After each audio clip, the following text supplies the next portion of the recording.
হয়ে যাবে, আরো একটা তীব্র আন্দোলন করব আমরা।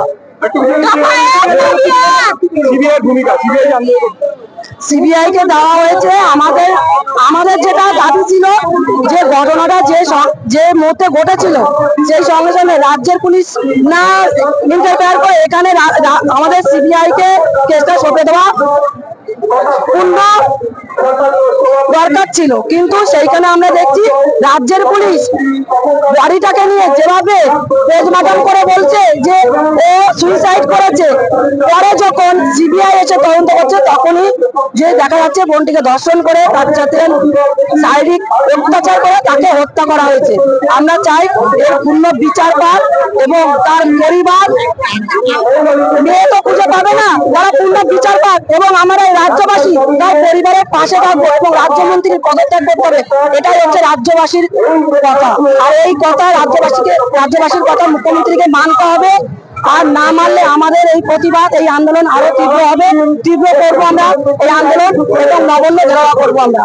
মেয়েদের মেয়েদের অধিকার অবশ্যই, যেখানে রাজ্যের পুলিশ আমাদের সাথে থাকে না, যেখানে এখানে রাজ্যের মুখ্যমন্ত্রী একজন মহিলা তিনি আমাদের পাশে থাকেন না, সেখানে আমাদের রাজ্যের মা বোনেদের রাত দখলের দায়িত্ব নিতে হয়। সেই দায়িত্ব থেকে বলছি, আর এই রাজ্যে মুখ্যমন্ত্রীর পদত্যাগ করা খুবই জরুরি এবং রাজ্যের মুখ্যমন্ত্রীর পদত্যাগ করতেই হবে,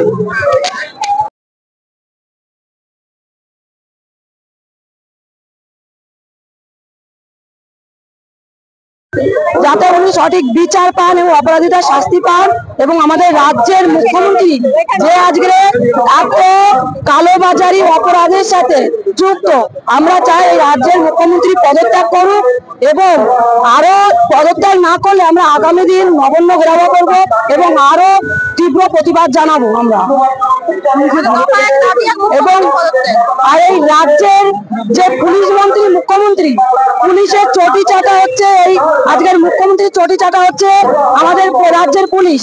আর এই আগামী দিনে ভাড়া করা গুন্ডা দিয়ে মুখ্যমন্ত্রী কাজ করাতেন, আর এখন কাজ করছে রাজ্যের পুলিশকে দিয়ে ভাড়া করে।